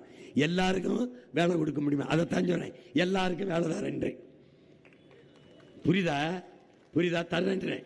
அப்புறம் நான் சொல்லுவேன்ல, என்ன வேலை பார்க்குற, சாஃப்ட்வேரில் வேலை பார்த்தாலும் சாப்பிட்டு போய் தான் வேலை செய்யணும். நான் சொன்னது பில்கேட்ஸுக்கு தெரியுது, சாஃப்ட்வேர்லேயே வேலை செஞ்சாலும் சாப்பிட்டு போய் தான் வேலை செய்யணும். அதனால நம்ம விவசாயம் செய்யணும். விண்வெளிக்கு விண்கலத்தை ஏவுவார் விஞ்ஞானிக்கு சாப்பாடு எங்கள் அப்பன் விவசாயி தான் அனுப்பணும். சந்திர மண்டலத்துக்கு சந்திராயனை அனுப்புவார் யாரு, சயின்டிஸ்டுக்கு சாப்பாடை எங்கள் அப்பன் சம்சாரி தான் அனுப்பணும். புரிஞ்சிருச்சா? Do you understand? இதுக்கு மேலே பாடம் நடத்த முடியாது தம்பி, பார்த்துக்க. இப்போ நாட்டின் பொருளாதார வளர்ச்சியை எப்படி கொண்டு வர, எல்லாருக்கும் அங்கே தான் வேலை இருக்கின்றாரு. அதை நான் என்ன சொல்கிறேன், படித்தவன் படிக்காதவன் அனைவருக்கும் அரசு வேலை கொடுத்துறேன்ற. இனி படிக்காதவனே இல்லை என்ற நிலையை உருவாக்கிடுவேன். அது வேற, ஏன்னா கட்டாய கல்வி, காசுலா கல்வி, கட்டணமில்லா கல்வி கொண்டு வந்துடுறேன். அப்போ படிக்காதவனுக்கு என்ன வேலை கொடுப்ப? இங்கே வரு, நீ கரும்பை வெட்டுறதுக்கு கல்வியாளம் தேவையில்லை, கரும்பு ஆலையில் காய்ச்சறதுக்கு படித்தவன் தேவையில்லை, எத்தனை டன் வெள்ளம் காய்ச்சிருக்கேன்னு என்றதுக்கு படித்தவன் தேவை. எத்தனை டன்னை உள்ளூர் உணவு தேவைக்கு, வெளிமாநில தேவைக்கு, வெளிநாட்டுக்கு ஏற்றுமதி செய்கிறேன் என்பவனுக்கு கணினி படித்தவன், சாப்ட்வேர் படித்தவன், MBA MSc படித்தவன் எல்லாரும் தேவைப்படுறான். அப்போ ஒரே இடத்தில் படித்தவன் படிக்காதவன் அனைவருக்கும் அரசு வேலை கொடுக்குறேன். இப்போ வயிறை சரி பண்ணிட்டேன், ஏன்னா நானே விவசாயம் பண்ணிட்டேன், பசி உனக்கு இருக்காது. நானே என்ன பண்ணுறோம், நம்மளே முல்லை, குறிஞ்சி, மருதம், நெய்தல், அங்காடின்னு அரசே சந்தையை திறந்துருது. தூய பொருள், நல்ல பொருள்களை, தரமான பொருள்களை சரியான அளவில் தன் நாட்டு குடிகளுக்கு கொடுக்குது. ஏன் கொடுக்குது? இவர்கள் இந்த நாட்டின் செல்வங்கள், என் தேசத்தின் மக்கள், என் சொந்தங்கள் என்று நாடு நேசிக்குது. அதனால தமிழ் தேசிய அரசு நேசிக்குது. அதனால என்ன செய்யுது, அரசே கொடுத்துருது. சேலத்தில் தக்காளி 10 ரூபாய்னா ஈரோட்லையும் 10 ரூபா தான், ராமநாதத்துலையும் 10 ரூபா தான், சிவகங்கையிலையும் 10 ரூபா தான். ஏன் அந்த விலையை தீர்மானிக்கிறாரு வேளாண் பெருங்குடி மக்கள். அங்கே வேளாண் துறைக்கு கீழே ஒரு குழு இருக்கும். இப்போ சேலத்தில் 4 பேர், ஈரோட்டில் 4 பேர், கள்ளக்குறிச்சி 4 பேர், இப்படி வேளாண் துறையில் வல்லுநர்களை கூப்பிட்டு வேளாண் துறைக்கு கீழே ஒரு குழு இருக்கும், அமைச்சகத்துக்கு கீழே. அதை ஆய்வு செய்து சொல்லும், இந்த முறை தக்காளி 15 ரூபாய்க்கு விற்கலாம், இந்த முறை கரும்பு தட்டை 20 ரூபாய்க்கு விற்கலாம், இந்த முறை பால் லிட்டர் 10. அதைத்தான் அரசு பரிந்துரைச்ச உடனே அதை செயல்படுத்தும். புரியுதுன்னு நினைக்கிறேன். ஏன் இப்படி செயல்படுத்துது? மக்களின் அரசு, மக்களுக்கான அரசு. மக்கள் என்ன சொல்றானோ அதை தான் செய்யும். இங்கே பாரு, அடுத்து வயிறு முடிஞ்சு, பசி இல்லாமல் ஒழிச்சிட்டேன், நீ நம்ப ஒழிச்சிடலாம். பால் இருந்தால் பசி இருக்காது. பால் முழு உணவு. ஒரு 1/2 லிட்டர் பாலை குடிச்சுன்னு வச்சுக்க பசிக்காது. இல்லைன்னா மோரை குடிச்சுன்னு வச்சுக்க பசிக்காது. வெறும் தயிரை சர்க்கரை போட்டு சாப்பிட்டுன்னு வச்சுக்க பசிக்காது. வேணா சோதிச்சு பாரு. பால் முழு உணவு. தாயின் மாரில் நீ பால் தான் குடிச்ச, கழிவு வந்துச்சு. வேற எந்த திறமை, இளநீரோ பழச்சாரோ எது குடித்தாலும் உனக்கு கழிவு வராது, மோசம் வராது. பால் குடிச்சா அவர் ஏன் முழு உணவு. பசிங்கிற சொல்லை ஒழிச்சிருவேன். உன் மகன் நீ நம்பு. இது என் இங்க வரு. எனக்கு அறிவுப்பால் ஊட்டிய என் தாய் தமிழ், என் உயிர்ப்பால் ஊட்டிய என் தாய், என் உயிருக்கு மேலாக நான் நேசிக்கிற என் தலைவன் பிரபாகரன் மீது ஆணையிட்டு சொல்றேன். நான் செய்வேன். நீ நம்பு. அடுத்து என்ன பண்றேன்? நீர் படுத்துட்டேன், வயிறு காட்டிட்டேன், உயிருக்கு வரேன். நோய் நாடி நோய் முதல் நாடு எதுனிக்க வாய் நாடி வாய்ப்பேச்சு நம்ம பெருமகன் சொல்றார். நம்முடைய எதுன்றது மருந்தில்லா உணவே மருந்து. மருத்துவம் தேவைப்படாத ஒரு நோயற்ற சமூகத்தை உருவாக்குவது உங்க மகனின் கனவு. உங்களுக்கு புரியுதுன்னு நினைக்கிறேன். ஆனால் எப்படி பண்ற? இருக்கிற நோயை குணப்படுத்த என்ன பண்றேன் பாருங்க. ஆகச்சிறந்த மருத்துவத்தை உங்க மகன் கொடுத்துறேன். உங்களுக்கு கட்டணம் இல்லாம கொடுத்துறேன். தனியார் மருத்துவமனையில் என்ன தரம் இருக்குன்னு நீ நினைக்கிற அதை தாண்டேன். எப்படி தரம் உயர்த்துறேன்? சட்டம் போடுவேன். வந்த உடனே முதலமைச்சர், அமைச்சர், பாராளுமன்ற உறுப்பினர், நாடாளுமன்ற சட்டமன்ற உறுப்பினர், மாமன்ற உறுப்பினர், அரசு அதிகாரிகள், IAS, IPS, ஆசிரியர் பெருமக்கள் யாராக இருந்தாலும் அரசு மருத்துவமனையில் படுத்துத்தான் மருத்துவம் செய்யணும். இல்லை என்றால் உங்களுடைய சம்பளம் எவ்வளவு? 1 லட்சமா? 50,000 துண்டிக்கப்படும். நீங்க தான் படுக்கணும். நீ அரச மதிக்கல, அவமதிக்கிற, அதுக்கு தண்டனை, தண்டம் 50,000. 2 லட்சமா? 1 லட்சத்தை துண்டிச்சிருவேன். தொடர்ந்து அந்த தவறை செஞ்சுன்னு வச்சுக்க, கல்வி சான்றிதழை வாங்கி செல்லாதன்னு கையெழுத்து போட்டு டிஸ்குவாலிஃபை பண்ணி விட்டுருவேன். நீ சேட்டையெல்லாம் பண்ண முடியாது தம்பி. ஏன்னா நான் பெரிய சேட்டைக்காரன். நீ எனக்கு ஆட்டம் காட்ட முடியாது.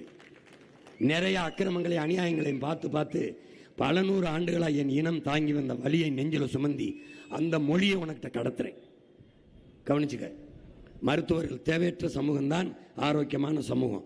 அந்த சமூகத்தை உருவாக்கணும்னு நினைக்கிறேன். நோயற்ற சமூகமாக மாறி. இது என்னது? இது தனியார் மருத்துவமனை. இதன் தரத்தை பாரு, படுக்கையை பாரு. நம்ம அரசு மருத்துவமனை பாரு, படுக்க இடம் இல்லாம எப்படி கிடக்கிறான்னு பாரு. தலைவர்கள் அரசு மருத்துவமனையை பயன்படுத்துறது இல்லை, தனியார் மருத்துவமனைக்கு போயிடுறாங்க. ஏன் அரசு மருத்துவமனை தரமா இல்லை? எப்படி? 1 மாசத்துல சாகிறவன் 1 வாரத்தில் செத்துருவான். அதனால அரசு மருத்துவமனைக்கு போறதில்லை, தனியார் மருத்துவமனைக்கு போறாங்க. அரசே தோல்வியை ஒத்துக்கிறது. என்னை விட தனியார் நல்லா மருத்துவம் கொண்டு. இப்ப தனியார் தோத்துருவான். உன் மயம் வந்தா என்னை விட அரசு தரமா கொடுக்குது பாரு எப்படின்னு. இங்க நீங்க கவனிக்கணும். 2022 18,600 கோடி மருத்துவத்துக்கு ஒதுக்கி இருக்கு. 2023 19,000 கோடி ஒதுக்கி இருக்கு. 2024 20,000 கோடி ஒதுக்கி இருக்கு. 2025 இப்போ தேர்தலுக்கு முன்னாடி 20,500 கோடி ஒதுக்கி இருக்கு. இந்த கோடி உயருது. மருத்துவ தரம் உயர்ந்திருக்கான்னு என் முன்னாடி இருக்கிற என் தம்பிதங்கள், என் பெற்றோர்கள், இதெல்லாம் அந்த கோடி எங்க போயிருது? ஒதுக்கி இருக்கு. எங்கிட்டு? அவங்க ஒதுக்கி இருக்கு, அவங்களுக்கு ஒதுக்கி இருக்கு. பார்த்துக்க.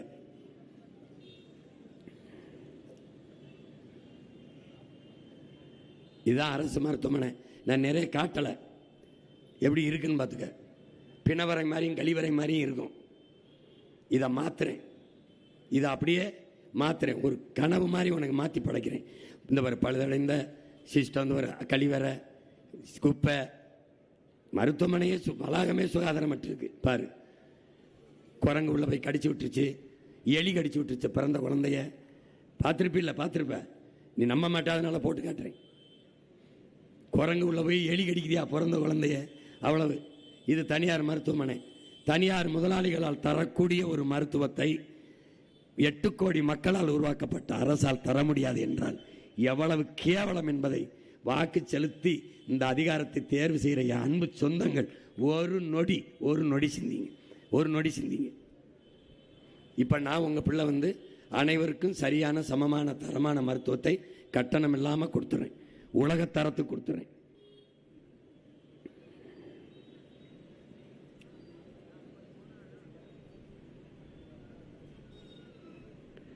தமிழ்நாட்டு அரசு பல்நோக்கு மருத்துவமனை. நீ முத்திரை பாரு. இதுவரைக்கும் இருந்த தமிழ்நாட்டு முத்திரையவே உன் மகன் மாத்திடுறேன். யாரவன் உட்கார்ந்துருக்கவன்? யாரு? வள்ளுவன். தமிழ் பேரினத்தின் பெருமை மிகு அடையாளம் வள்ளுவன். உலகம் முழுக்க கொண்டாடக்கூடிய ஒரு பொறுமதையை தந்த பெருமகன் வள்ளுவ பெருமகனார். என்ன சொல்றான்? காவிரி தென்பண்ணை வாளாறு தமிழ் கண்டதொரு வையை பொருணை நதி என மேவிய பல ஆறு ஓடி மேனி செழித்த தமிழ்நாடு, கல்வி சிறந்த தமிழ்நாடு, புகழ் கம்பன் பிறந்த தமிழ்நாடு, வள்ளுவன் தன்னை உலகினுக்கே தந்து வான்புகழ் கொண்ட தமிழ்நாடு. அந்த வள்ளுவனை தூக்கி தமிழ்நாட்டு அரசு முத்திரையில் வச்சேன். பனை என்னுடைய தேசிய மரம், அதை நினைவு வச்சேன். காலை என் உழவனினுடைய உடன் பிறந்த நண்பன் உறவு, அவனை தூக்கி வச்சேன். என் செல்வம். ரெண்டு பக்கமும் கதிர் வச்சேன். கதிர் கீழே புளிய வச்சேன். ஏன்னா உங்களுக்கு தெரியும் எதுக்கு. இப்போ அவன் தாய்க்கு முடியல, அது வீட்டின் தாய் இல்லை, நாட்டின் தாய், தந்தை, தேசத்தின் தந்தை. அரசே ₹1 1 கோடி மருத்துவமனைக்கு தரமாக கொடுத்துருது. நீ அதை பற்றி கவலைப்பட வேண்டியதில்லை. நீ அழைச்சி சொன்னா போதும், நாங்களே உயிர் காக்கும் ஊர்தியில் கூட்டிகிட்டு வந்து பண்ணுவோம். பிரசவமா உன்னை எங்கள் மருத்துவர்கள் வீட்டிலே பார்த்து, ஏன்னா லண்டன்ல தான் இருக்கு. லண்டன்ல இங்க என்ன கவனிக்கணும்னா, மருந்தில் தரம் இருந்திருந்தால் மருத்துவமனைகளின் எண்ணிக்கை குறைஞ்சிருக்கும். மருத்துவத்தில் தரம் உயர்ந்திருந்தால் மருந்து கடைகளின் எண்ணிக்கை குறைஞ்சிருக்கும். ஆனால் ரெண்டும் கூடிக்கொண்டே போகுதுன்னா இந்த நாடு நோயுற்ற சமூகமாக, நோயாளிகள் நிறைந்த நாடாக பெருகிக்கொண்டே போகுது என்று அர்த்தம்.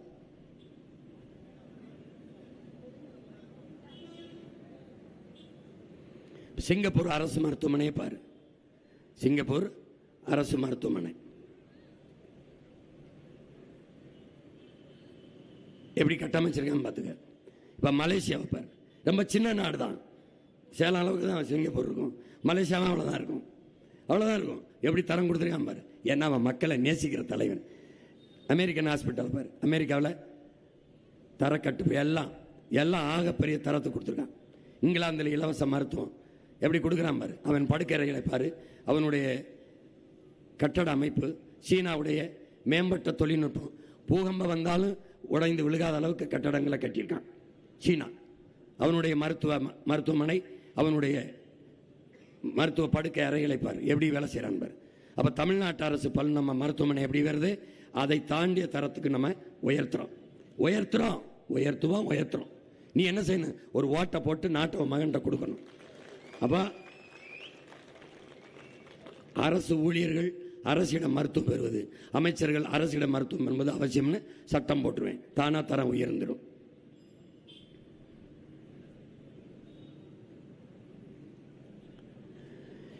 அந்த மீறினால் நான் சொல்றேன் பாரு, உன்னுடைய வருமானத்தை துண்டிச்சிருவேன்.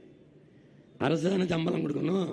நோன்றும் ஏன் சார் நீ கொழுப்படுத்து போய் அங்கே போய் படுத்தலப்பா, அதுக்கு தான் உனக்கு நிறைய காசு இருக்கு, அதனால நீ தனியார்ட்ட போய் மருத்துவம் பார்க்குற, அதனால எனக்கு அது அரசாங்கத்துக்கு கொஞ்சம் காசு இல்லை, அதில் கொஞ்சம் எடுத்துக்கிறேன். அப்போ மருத்துவம் ஒரு மகத்தான சேவை, அது என் மக்களுக்கு தேவை என்று ஆகச்சிறந்த மருத்துவத்தை என் நாட்டு குடிகளுக்கு கொடுத்துறோம், மிகத்தரமாக கொடுத்துறோம். இப்போ புரிஞ்சிருச்சு. இப்போ இன்னும் என்ன சொல்லணும், நான் உயிர் வரை கொடுத்துட்டேன், இனி அறிவு கல்வி எப்படி கொடுப்பேன்னு சொல்லணும், அப்புறம் வேலை எப்படி கொடுப்பேன்னு சொல்லணும், வளர்ச்சி எப்படி கொண்டு வருவேன்னு சொல்லணும். அது இங்கே சொல்ல முடியாது, நேரம் இல்லை. ஏன்னா இவ்வளோ நேரம் நான் இன்னொரு ஊருக்கு போகணும், மீதியை வேற ஊரில் இதே மாதிரி போட்டு காட்டுறேன். நீ வலையொலியில் லேட்டஸ்ட் சீமான் ஸ்பீச்சுன்னு போர்டு வரும், அதை பார்த்துட்டு என்ன பண்ணும், லைக் போடாத, அண்ணனுக்கு ஓட்ட போடு. புரியுதா? இது நான் யாரை நம்பி செய்கிறேன், உங்களை நம்பிதான். இதை பார்த்துட்டு நீங்க அப்படியே போகாம, நீங்க படம் பார்த்தா எப்படி கதை சொல்லுவீங்க, என்ன மாதிரி கதைடா, எப்படி தெரியுமா பாட்டு, அது மாதிரி என்ன சொல்லணும். சீமான் ஒருத்தர் வந்திருக்கான், அவன் சொல்றான், அந்த மாதிரி சொல்றான், அவன் இப்படி சொல்றான் பாருன்னு சொல்லி அவனுக்கு ஒரு தடவை தான் ஓட்டு போடுவோமாப்பா, ஒரு தடவை ஓட்டு போடுமே. கருணாநிதி ஆட்சியில் வாழ்ந்துட்டோம், ஜெயலலிதா ஆட்சியில் வாழ்ந்துட்டோம், ஐயா ஸ்டாலின் ஆட்சியில் வாழ்ந்துட்டோம், ஐயா எடப்பாடி ஆட்சியில் வாழ்ந்துட்டோம். இந்த பயலுக்கு தான் ஒரு தடவை கொடுத்து அவன் ஆட்சியில் தான் வாழ்ந்து பார்ப்போமே, என்னதான் நடக்குது. இவங்களோட வாட கேவலமா ஆட்சி நடத்தின போறான், ஒரு நம்பிக்கை தானே. போட்டு ஒரு தடவை போட்டு தான் பாரு, நீ போட்டுத்தான் பாரு. உலகத்தின் தலை சிறந்த நாடாக மாற்றி படைப்பேன். கோடி கனவு கொண்டோம், அதை கூடி நிறைவேற்ற ஓடி வாருங்களேன் அன்பு சொந்தங்களே. ஒரே ஒரு வாக்கை, உங்கள் வாக்கை, மதிப்புமிக்க வாக்கை எங்களுக்கு தாருங்கள் என்றுதான் உங்கள் அன்பு பிள்ளைகள் கையேந்தி நிற்கிறோம். நாங்கள் கையேந்தி நிற்பது வாக்குக்காக மட்டுமல்ல, வருங்கால தலைமுறை பிள்ளைகளின் வாழ்க்கைக்காக என்பதை நீங்கள் புரிந்து கொண்டு, இந்த தேர்தல் களத்திலே இதை தேர்தல் களம் என்று உங்கள் பிள்ளைகள் பார்க்கலை, புரட்சிகர அரசியல் மாறுதலுக்கான போர்க்களமாக பார்க்கிறோம். எங்களுக்கு துணை நிற்க வேண்டியது என் அன்பு மக்களே, மாற்றத்தை விரும்புகிற, நல்ல அரசியலை விரும்புகிற, நல்ல ஆட்சியை விரும்புகிற என் அன்பு சொந்தங்கள் எல்லோரும் செய்ய வேண்டிய ஒரு வரலாற்று கடமை, கால பொறுப்பு என்பதை உணர்ந்து நீங்கள் உங்கள் மதிப்புமிக்க வாக்கை உங்கள் பிள்ளைகள் எங்களுக்கு தந்து வெற்றி பெற செய்யுங்கள். இந்த களத்திலே, இந்த தேர்தல் களத்திலே, சேலம் நிலத்திலே, ஆத்தூரிலே சட்டமன்ற தொகுதியிலே போட்டியிடுகிற என் அன்பு மகள் மோனிசா சின்னத்துரை அவர்களுக்கு, பொறியாளர் அவர்களுக்கு விவசாய சின்னத்திலே வாக்கு செலுத்தி வெற்றி பெற செய்யுங்கள். என் மகளின் வெற்றி என்பது இந்த மண்ணின் வெற்றி, அவளுடைய வெற்றி என்பது நம் இனத்தின் வெற்றி, ஒடுக்கப்பட்ட வீழ்த்தப்பட்ட தமிழ் சமூகத்தின் வெற்றி, பன்னெடுங்காலமாக அரசியல் அதிகாரம் மறுக்கப்பட்ட தமிழ் தேசியனத்து மக்களினுடைய வெற்றி. மற்ற கட்சிகள் வெல்வது என்பது சாதாரண நிகழ்வு, உங்கள் பிள்ளைகள் நாங்கள் வெல்வது சரித்திரத்தில் மாபெரும் புரட்சி என்பதை புரிந்து கொண்டு என் அன்பு மக்கள், என் அன்பு மகள் மோனிசா சின்னத்துரை அவர்களுக்கு விவசாய சின்னத்திலே வாக்கு செலுத்தி வெற்றி பெற செய்யுங்கள். அடுத்ததாக ஏற்காடு சட்டமன்ற தொகுதியிலே போட்டியிடுகிற இளங்கலை வணிகவியல் படித்த என் அன்பு தம்பி பழனிசாமி அவர்களுக்கு விவசாய சின்னத்திலே வாக்கு செலுத்தி வெற்றி பெற செய்யுங்கள். அடுத்ததாக ஓமலூர் சட்டமன்ற தொகுதியிலே போட்டியிடுகிற முதுநிலை கணக்கியல் படித்த என் அன்பு தம்பி சிவசக்தி அவர்களுக்கு நீங்கள் விவசாய சின்னத்திலே வாக்கு செலுத்தி வெற்றி பெற செய்யுங்கள். வாங்க. அடுத்ததாக என் அன்பு மகள் சேலம் மாவட்டம் மேட்டூர் தொகுதியிலே சட்டமன்ற தொகுதியிலே போட்டியிடுகிற வழக்கறிஞர் வித்யாராணி வீரப்பன் அவர்களுக்கு என் அன்பு மகளுக்கு வாக்கு செலுத்தி நீங்கள் வெற்றி பெற செய்யுங்கள். நீங்கள் அவளுடைய வெற்றியில்தான் நம்முடைய வீர திருமகன் வனக்காவலன் ஐயா வீரப்பனுக்கு செலுத்துகிற நன்றி கடன், அவனுக்கு செலுத்துகிற உண்மையான வீர வணக்கமாக இருக்கும். என் மகளின் வெற்றி செய்திதான் அவன் ஆன்மாவை நிறைவடைய வைக்கும். அவன் என்ன கனவை, தமிழ் தேசிய கனவை, தன்மானமிக்க தமிழர் உரிமை பெற்ற விடுதலை பெற்ற ஒரு தேசமாக என் நாடு இருக்க வேண்டும் என்று அவன் நினைத்த கனவை அவன் பிள்ளைகள் நாங்கள் நிறைவேற்றினோம் என்ற பெருமையை அவருக்கு நீங்கள் தர வேண்டும் என்றால் உங்கள் வாக்குகளை என் அன்பு மகள் வித்யாராணி வீரப்பனுக்கு செலுத்தி வெற்றி பெற செய்யுங்கள். அடுத்ததாக சேலம் எடப்பாடி தொகுதியிலே என் அன்பு தங்கை முதுகலை ஆடை வடிவமைப்பாளர் பிரியதர்ஷினி அவர்களுக்கு நீங்கள் விவசாய சின்னத்திலே வாக்கு செலுத்தி வெற்றி பெற செய்யுங்கள். அதுக்கப்புறம் சேலம் மாவட்டம் சங்ககிரி தொகுதியிலே பொறியாளர் நித்யா அருண், என் அன்பு தங்கை நித்யா அருண் அவர்களுக்கு விவசாய சின்னத்திலே வாக்கு செலுத்தி வெற்றி பெற செய்யுங்கள். அதன் பிறகு சேலம் மேற்கு சட்டமன்ற தொகுதியிலே என் அன்பு தம்பி முனைவர் இரா சுரேஷ்குமார் அவர்களுக்கு விவசாய சின்னத்திலே வாக்கு செலுத்தி வெற்றி பெற செய்யுங்கள். அடுத்ததாக சேலம் வடக்கிலே குணசீலா ஆய்வியல் நிறைஞர் குணசீலா அவர்களுக்கு விவசாய சின்னத்திலே வாக்கு செலுத்தி வெற்றி பெற செய்யுங்கள். அடுத்ததாக சேலம் மாவட்டம் தெற்கு தொகுதியிலே முதுகலை இதழியல் படித்த என் அன்பிற்கினியின் தம்பியின் மனைவி அவர் சோபியா வீரசமர் அவர்களுக்கு நீங்கள் விவசாய சின்னத்திலே வாக்கு செலுத்தி வெற்றி பெற செய்யுங்கள். அடுத்ததாக சேலம் மாவட்டம் வீரபாண்டி சட்டமன்ற தொகுதியிலே என் அன்பிற்கினிய தம்பி ராஜேஷ் அவர்களுக்கு விவசாய சின்னத்திலே வாக்கு செலுத்தி வெற்றி பெற செய்யுங்கள். என் அன்பு சொந்தங்களே, என் அருமை உடன் பிறந்தார்களே, பேரன்புமிக்க என் பெற்றோர்களே, உங்கள் பிள்ளைகளின் எங்கள் வெற்றி உங்கள் வெற்றி, எங்கள் அதிகாரம் உங்களுக்கானது, அதிகாரம் மிக வலிமையானது என்கிறார் புரட்சியாளர் அண்ணல் அம்பேத்கர். நாங்கள் அந்த அதிகாரம் எம் மக்களுக்கானது என்கிறோம். அதிகாரம் மிக வலிமையானது என்கிறார் அண்ணல் அம்பேத்கர். நாங்கள் அந்த அதிகாரத்தை அடைந்து விட்டால் அனைத்தும் எளிமையானது என்கிறோம். மாற்றம் என்பது மானுட தத்துவம், மாறாது என்ற சொல்லை தவிர மற்ற அனைத்தும் மாறிவிடும். கங்கவள்ளி சட்டமன்ற தொகுதியிலே என் அன்பு தங்கை அபிராமி நெடுஞ்சேரலாதன் அவர்களை, அலையியல் வல்லுநர் பட்டயம் பெற்ற என் அன்பு தங்கை அபிராமி நெடுஞ்சேரலாதன் அவர்களுக்கு விவசாய சின்னத்திலே வாக்கு செலுத்தி வெற்றி பெற செய்யுங்கள். இது இவர்கள் வேட்பாளர்கள் என்று கருதி விடாதீர்கள். தேசிய விடுதலையின் புரட்சிகர அரசியல் படையிலே முன்கள போராளிகள் என்பதை நினைவில் வைத்துக் கொண்டு வெற்றி பெற செய்யுங்கள். புரட்சி எப்போதும் வெல்லும். உங்கள் பிள்ளைகள் எங்களின் வெற்றி அதை சொல்லும். எங்கள் இலக்கு ஒன்றுதான், இனத்தின் விடுதலை. இனம் ஒன்றாவோம், இலக்கை வென்றாவோம். தமிழ் தாய் வாழ்க, தலைவர் பிரபாகரன் வாழ்க. நாம் தமிழர்.